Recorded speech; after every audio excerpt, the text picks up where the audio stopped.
Halo penonton semuanya, selamat datang pada sesi sharing session kita kali ini bersama saya Sarah dengan topik Transform Your Customer Experience with Robocall. Tentunya saya tidak sendiri, kali ini ditemani oleh narasumber kita yaitu Mas Foriza dari KPSG. Halo Mas Fo, apa kabar ya Mas Fo? Halo Mbak Sarah, kabar baik. Mbak Sarah gimana kabarnya? Baik juga tentunya, terima kasih Mas. Tanpa berlama-lama lagi, kita langsung masuk ke materi aja ya dari Mas Fo, sudah siap? Boleh? Oke, sebentar saya share dulu ya. Oke, kalau gitu waktu dan tempat saya persilahkan kepada Mas Fariza. Thank you Mbak Sarah. Oke, layar saya sudah terlihat ya. Sudah Halo, Mas. Bapak Ibu semua, terima kasih Mbak Sarah tadi sudah membuka. Salam kenal kembali, saya dengan Foriza. Saya sebagai Sales Department Head di KPSG. Seperti yang disampaikan oleh Mbak Sarah tadi ya, kalau hari ini saya akan memperkenalkan kepada Bapak Ibu semua terkait dengan robocall dan bagaimana robocall ini bisa mentransformasi pengalaman dari customer dalam bisnis Bapak dan Ibu semuanya. Oke. Sebelum kita mulai lebih lanjut lagi, mungkin saya ingin mengenalkan lebih dalam terkait dengan robocall itu sendiri. Nah, robocall itu sendiri sebenarnya adalah sebuah communication tool di antara brand dan customer, gitu ya. Di mana berdasarkan penelitian di Gartner di tahun 2023 sendiri, bahwa di tahun 2025 ini 95% itu customer interaction itu bisa di-generate dengan menggunakan AI.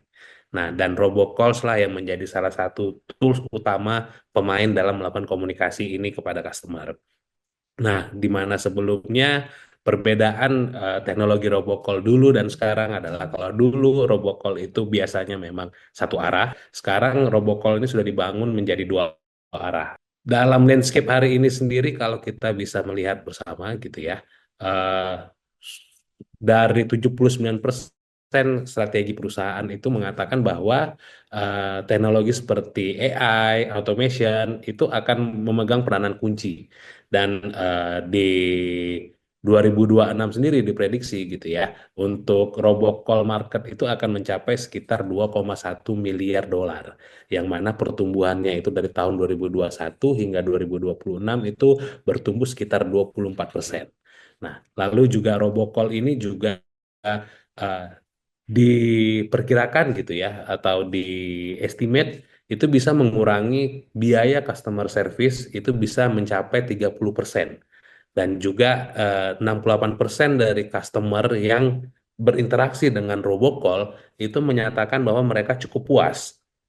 Kenapa mereka bisa merasakan cukup puas gitu ya? Karena memang basically customer-customer yang menghubungi brand kita itu memang pertanyaan yang mereka lakukan itu adalah pertanyaan-pertanyaan yang rutin gitu ya, yang mana sebenarnya memang bisa dijawab dengan robot gitu ya, sehingga ketika ada robot yang menjawab, eh, ya mereka merasa terbantu dengan lebih cepat gitu. Dan 80%-nya dari komunikasi yang ditanyakan oleh customer itu sendiri pun memang pertanyaan-pertanyaan yang basically sebenarnya ada di FAQ kalau biasanya di dalam website seperti itu. Nah, semakin kita mengenal lebih dalam lagi gitu ya, kenapa sih robocall itu bisa menjadi sangat penting gitu ya di dalam perusahaan Bapak dan Ibu gitu kan ya. Nah, jadi pada intinya adalah bahwa robocall ini memang membuat kita bisa hadir selalu untuk customer kita, di mana pertama melalui robocall ini kita bisa menyediakan customer service yang selalu available 24/7 gitu ya, karena berbeda dengan orang.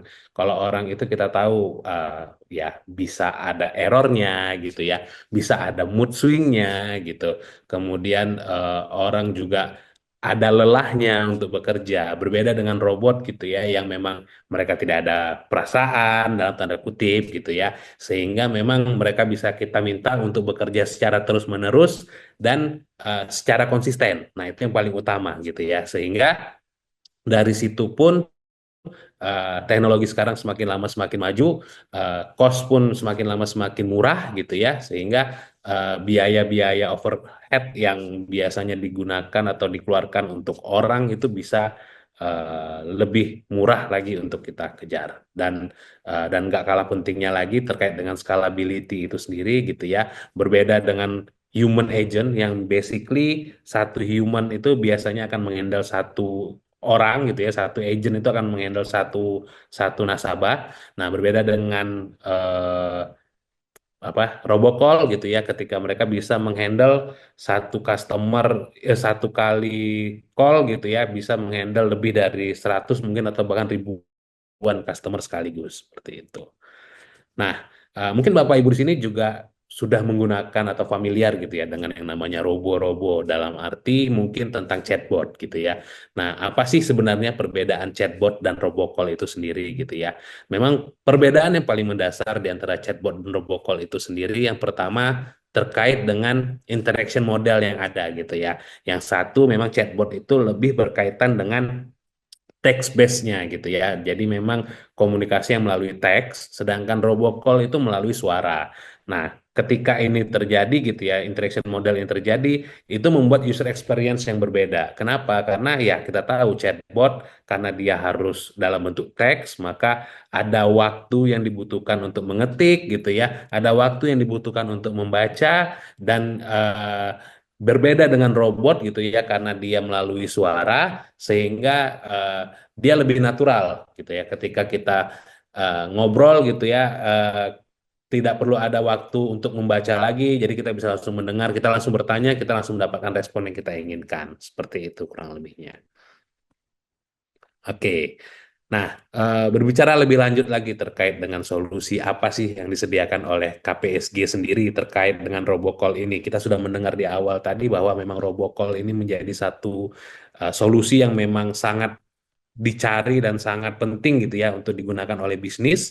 Nah, KPSG sendiri memiliki sebuah solusi. Solusi ini kita combine dengan satu solusi yang memang sudah menjadi IP rack-nya dari KPSG sendiri, yang kita sebut dengan nama RC. Jadi robocall itu atau bot itu kita combine dengan solusi existing kita, yaitu contact center solution, di mana contact center solution kita ini sendiri terdiri dari tiga pilar, mulai dari omni-channel manajemennya. Jadi memang ini omni-channel platform yang sudah bisa digabungkan baik itu dengan SIP PBX atau dengan web RTC, dan bukan hanya itu saja, kita juga sudah menggabungkan omni channel, mulai dari channel itu mau itu dari voice, dari video, dan bahkan dari teks gitu ya, seperti sosial media dan lain-lainnya. Dan sudah dilengkapi dengan fitur-fitur auto dialer yang kita familiar gitu ya, seperti power dialer, di mana ketika agent itu login, maka sudah otomatis sistem itu akan mengcalling nasabah, sehingga produktivitas bisa dijaga gitu ya. Kemudian juga ada pilar kedua terkait dengan agent management. Izin Bapak Ibu saya nyalakan dulu laser pointernya. Oke. Nah, agent management itu sendiri, untuk live agent management ini kita bagi dua gitu ya. Agent management kita bisa lihat di sini ada tanda rantai gitu ya, di mana memang kita membentuk satu sistem platform yang di antara human dan robot itu bisa bekerja dengan bersinergi gitu ya. Nah, kemudian juga yang tidak kalah penting terkait dengan konten manajemennya sendiri, mau itu mengenai ticketing, sales activity, campaign, knowledge base, dan quality manajemennya, itu semua sudah kita lengkapi, dan sehingga kemudian ini semua bisa kita ambil jadi sebuah data yang bisa kita kelola di data analytics sistem kita. Gitu. Nah, untuk penjelasan terkait dengan operasional robocall yang kita miliki sendiri pun juga sama gitu ya. Jadi RC platform ini, teknologi di belakangnya itu ada apa saja gitu ya. Dia ada rule engine-nya gitu, di mana kita bisa menentukan ketika ada customer menjawab sesuatu, apa yang akan dijawab gitu kan ya. Nah, kemudian juga kita masukkan conversation model, dia mau seperti apa bentuknya, dan juga ada speech engine-nya. Jadi memang secara teknologi gitu ya, apa sih yang ada di belakangnya robocall-nya RC gitu ya, yaitu tiga ini: rule engine, conversation model, dan juga speech engine. Jadi ketika ada voice yang masuk dari user melalui telepon gitu ya, akan dikelola oleh RC dengan tiga hal ini, maka robot bisa memberikan respon yang tepat dan sesuai dengan kebutuhan dari customer-nya. Begitu. Nah, key fiturnya apa aja sih dari robocall yang kita bangun gitu ya? Nah, yang kita tuh ada 6 poin utama Bapak Ibu semua. Yang pertama itu terkait dengan voice model yang kita gunakan. Jadi kita itu menggunakan Fontic library, nah, bukan voice recording. Jadi apa sih Fontic library itu gitu ya? Fontic library itu berarti kita itu menggunakan kalau mungkin ya familiar dulunya ketika kita melakukan eh, rekaman untuk robot gitu ya. Kalau dengan metode voice recording itu maka dia membutuhkan rekaman yang huruf per huruf gitu ya, kata per kata. Nah, berbeda dengan Fontic Library karena dia melihat dari eh, pelafalan gitu ya, pengucapan, intonasi sehingga dia itu mampu mengenal dialek, dia itu mampu mengenal fontik. Contoh seandainya ketika orang bilang oh namanya Muhammad gitu ya. Nah, mau itu Muhammad dengan MOCH atau MUCH maka itu bisa dipahami oleh si robot itu sendiri. Atau mungkin ketika ada salah pengucapan sekalipun, robocall kita pun bisa langsung memahami apa sih yang dimaksud oleh customer. Jadi nggak yang harus exact banget tuh apa dengan omongan kita baru robot bisa menjawab. Seperti itu Fontic Library itu. Nah, yang kedua juga kita lengkapi dengan real time voice generation.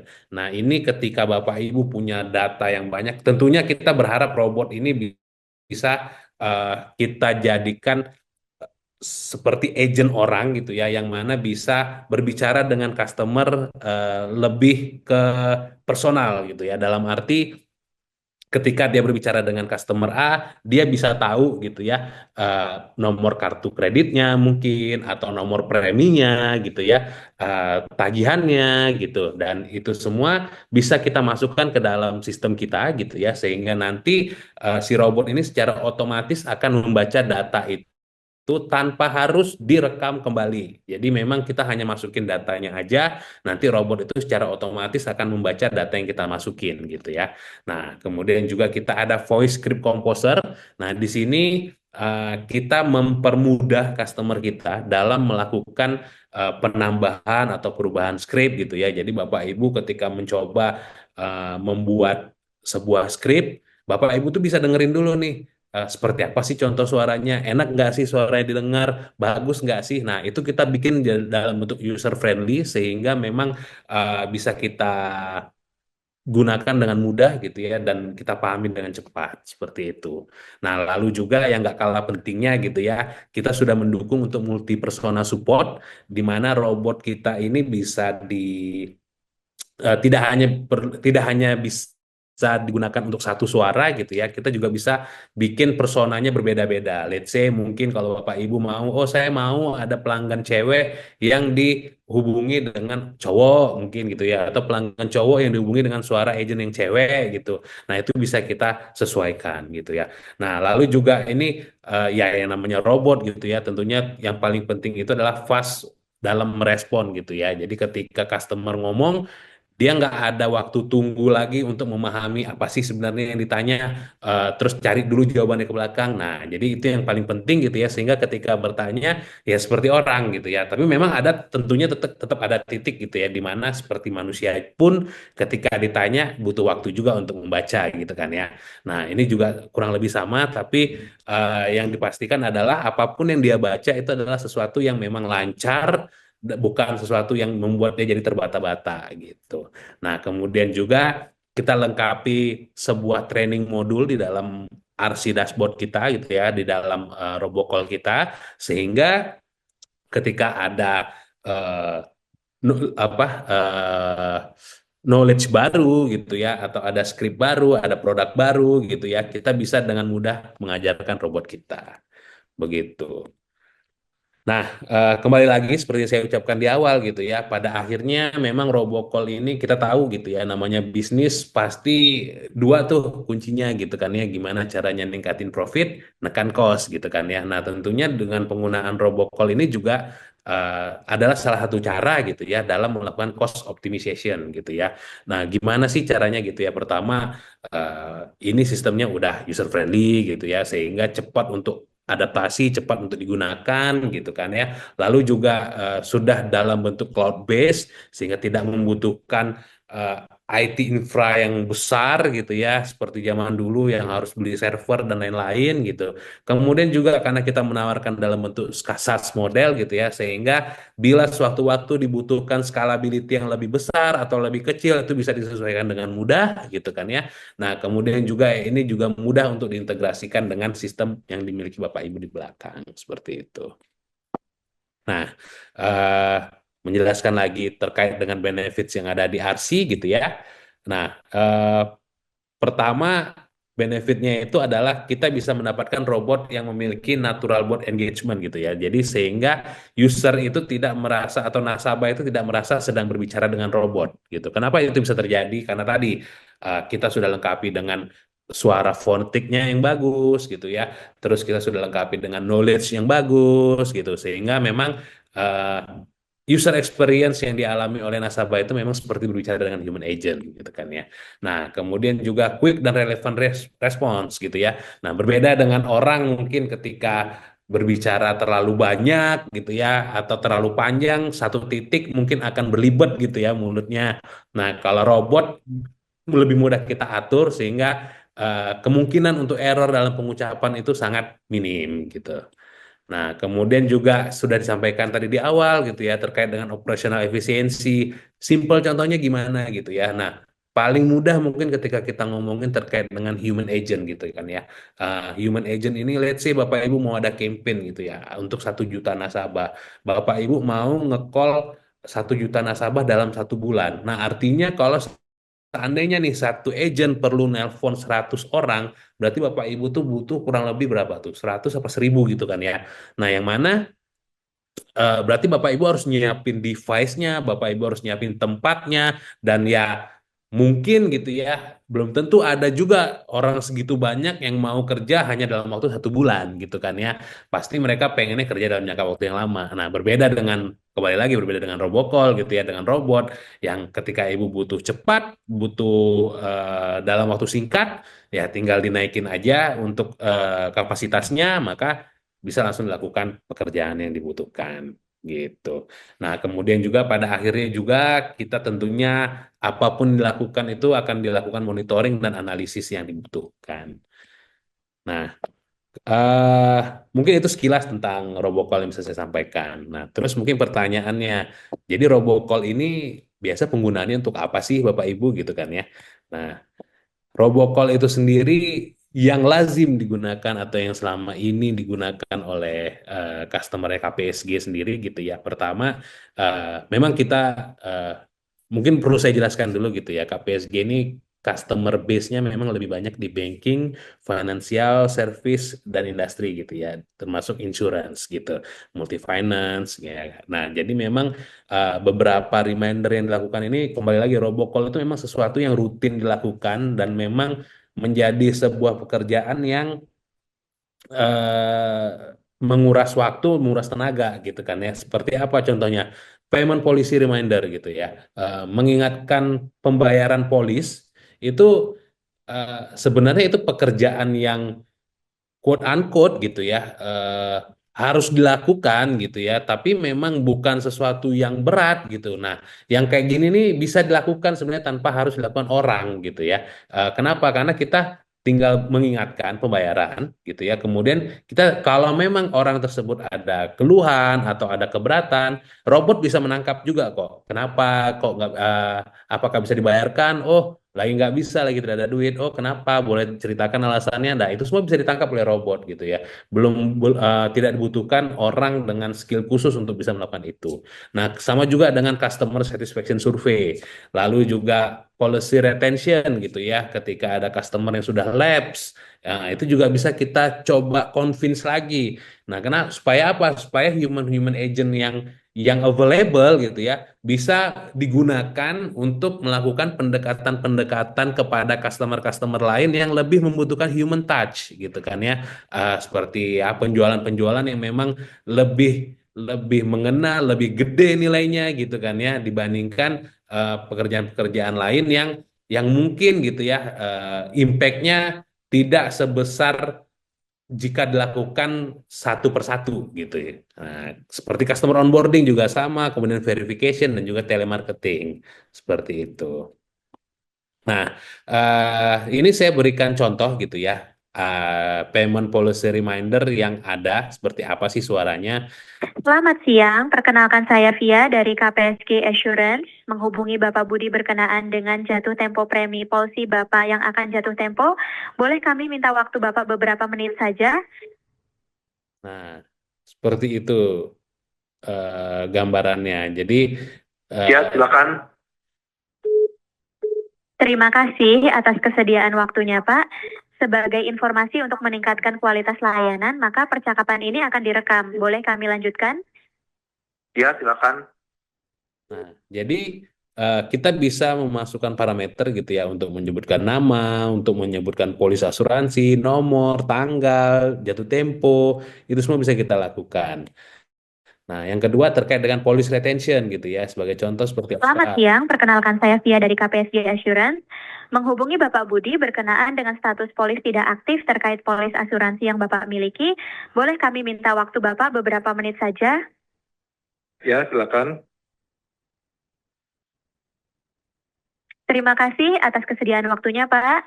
Sebagai informasi, untuk meningkatkan kualitas layanan, maka percakapan ini akan direkam. Boleh kami lanjutkan?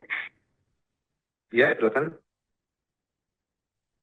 Berdasarkan data yang kami miliki, Bapak memiliki polis di KPSG Assurance, yaitu produk asuransi dengan premi sebesar 1 juta rupiah per bulan, dengan tertanggung atas nama Bapak sendiri.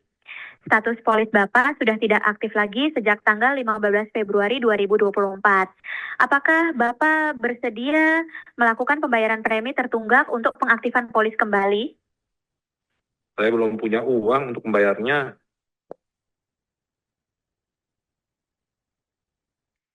Sangat disayangkan sekali Bapak, namun demikian jika Bapak berubah pikiran, silakan Bapak menghubungi customer Nah, care. jadi di situ itu pun sebenarnya bisa kita tambahkan lagi gitu ya ketika si customernya mengatakan oh saya tidak punya uang. Nah, kita bisa masukin lagi tuh seandainya ada 2 atau 3 kali lagi nih sanggahan yang bisa dilakukan oleh robot. Nah, itu semua sangat possible untuk kita lakukan. Seperti itu.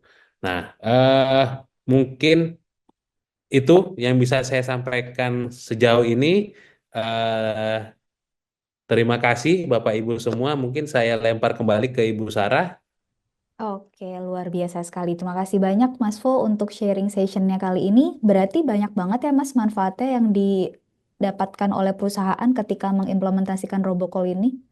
Ya, betul Mbak Sarah. Seperti yang saya sampaikan di awal tadi gitu ya. Memang sekarang zamannya udah zamannya AI gitu kan ya. Dan bisnis pun harus Betul. gitu ya mengikuti zaman seperti itu. Betul sekali. Mas Fo, ini sudah banyak pertanyaan yang masuk. Saya coba bacakan beberapa pertanyaan ya Mas ya. Silakan. Oke, pertanyaan pertama, apa keunggulannya dari RC Robocall ini? Silakan Mas. Oke. Terima kasih, Mbak Sarah. Seperti yang saya sampaikan tadi ya di awal gitu ya. Apa sih keunggulannya RC Robocall yang kita punya gitu ya? Pertama, RC Robocall kita ini dibangun gitu ya dengan menggunakan metodologi di mana dengan Fontic Library tadi gitu, sorry, Fontic Library sehingga Robocall kita ini mampu memahami dialek-dialek dari ya kita tahu Indonesia ini sangat luas gitu kan ya. Pengucapan bisa berbeda-beda gitu kan ya. Nah, jadi dengan teknologi Fontic Library ini bukan dengan voice recording gitu ya, sehingga ketika ada nasabah atau customer yang menelpon, itu robot bisa memahami tanpa harus mengerti benar-benar kata per kata yang disampaikan. Nah, jadi dengan pengucapannya aja, dengan cara pelafalannya aja digabungkan maka dia mengerti maksudnya. Contoh, ada apa gitu kan ya. Nah, itu robot bisa mengerti. Oh, itu lagi nanya ada apa gitu. Itu yang pertama. Kemudian robot kita ini sudah dibangun dalam dalam cloud gitu ya sehingga ketika dibutuhkan maka dapat dengan mudah kita melakukan scalability gitu ya. Oh, kita lagi butuh gede nih. Kita mau nelpon customer dengan banyak nih. Nah, maka dengan mudah kita bisa memperlu banyak bot yang kita butuhkan gitu ya. Nah, kemudian juga dengan cloud itu tadi apa aja keunggulan yang lain gitu ya, tentunya dengan security gitu ya, security-nya dijamin dengan aman dan selain itu juga memang KPSG sudah punya ISO gitu kan sehingga bisa dijamin juga. Nah, terus juga robot kita ini juga sudah memiliki API base-nya sendiri gitu ya, sehingga bisa diintegrasikan dengan back office atau dengan back end system yang dimiliki sehingga ketika mau mengambil data segala macam itu nggak perlu lagi diupload modelnya gitu ya. Dia bisa langsung ngebaca dari sistem Bapak Ibu. Nah, jadi memang secara sistem bisa berjalan dengan seamless. Kurang lebih seperti itu.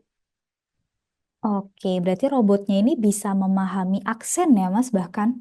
Betul, betul, betul, Mbak Sarah. Oke, luar biasa sekali. Oke, kita lanjut ke pertanyaan selanjutnya. Matriks apa yang dipakai untuk mengukur kesuksesan atau keefektifan dari robocall? Silakan, Nah, Mas. oke. Eh, kita bicara robocall ini sebenarnya nggak berbeda jauh ya dengan kita bicara tentang human agent gitu kan ya. Nah, apalagi outbound gitu ya. Salah satu faktornya gitu kan ya ketika kita ngebahas human agent gitu ya. Untuk outbound deh saya ambil contoh.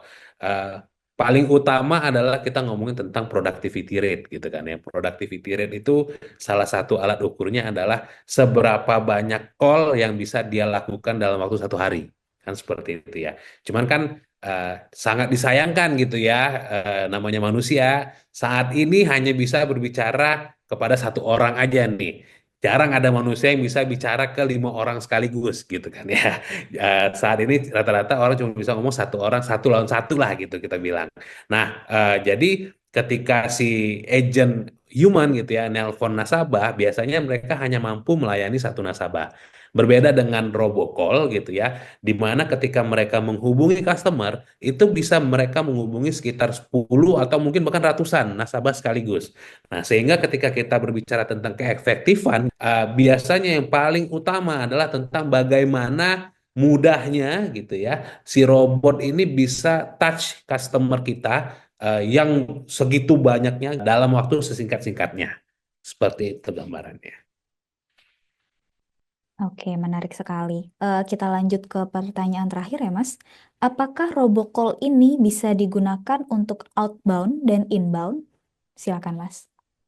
Oke, eh, pada dasarnya saya bisa jawab ya bisa. Tapi memang perlu kita ingat kembali gitu bahwa robocall ataupun chatbot ini semua adalah sebuah robot yang butuh diajarkan gitu ya di dalam knowledge base yang mereka miliki gitu kan. Eh, supaya apa? Supaya mereka bisa menjawab, supaya bisa seperti orang gitu ya ketika ditanya tahu jawaban apa yang perlu dijawab gitu kan ya. Nah, eh, kendalanya adalah gitu ketika kita bicara tentang inbound eh, bisa jadi gitu ya pertanyaan dari customer itu belum tentu adalah pertanyaan-pertanyaan yang bisa kita ukur. Nah, jadi artinya apa? Ketika kita ngomongin inbound dalam robocall, kita itu harus bisa menyiapkan segala kemungkinan yang akan ditanyakan oleh customer supaya bisa menciptakan user experience yang baik. Nah, jadi eh, tentunya gitu ya, bukan robotnya nih sebenarnya yang kewalahan, tapi trainernya di belakang tuh yang bisa kewalahan. Kalau kita ngomongin tentang robocall digunakan di inbound gitu ya. Kenapa? Karena trainer itu harus mikirin nih, wah kira-kira customer bisa nanya apa. Kenapa? Karena khawatirnya ketika tidak disiapkan dengan baik, bisa jadi customer ngerasa kecewa gitu kan ya. Customer experience-nya jadi buruk gitu. Nah, berbeda dengan kita ngomongin outbound. Kalau outbound, basically gitu ya, interaksi yang kita lakukan dengan customer itu more or less tuh bisa kita jaga gitu ya, bisa kita arahkan ya atau tidak, setuju atau tidak, atau apa sih kira-kira ketika kita ngomong apa sih kira-kira jawaban dari customer. Nah, itu masih bisa kita ukur gitu loh. Makanya memang kalau ditanya gitu ya, lebih baik digunakan di mana? Kalau dari sisi saya sih saat ini lebih menyarankan kita menggunakan robocall itu untuk outbound case dulu. Gitu. Oke, baik. Untuk sesi tanya jawab kali ini sudah cukup ya, Mas. Terima kasih banyak sekali lagi untuk Mas Foriza atas sharing sessionnya kali ini. Sama-sama Mbak Sarah, terima kasih banyak. Terima kasih juga buat Bapak Ibu semua yang sudah mau mendengarkan. Semoga penjelasan saya hari ini terkait dengan robocall gitu ya, tentang apa robocall yang dimiliki KPSG gitu ya, bisa membuka wawasan, bisa membuka jalan baru atau insight baru gitu dalam menjalankan bisnis Bapak Ibu semua.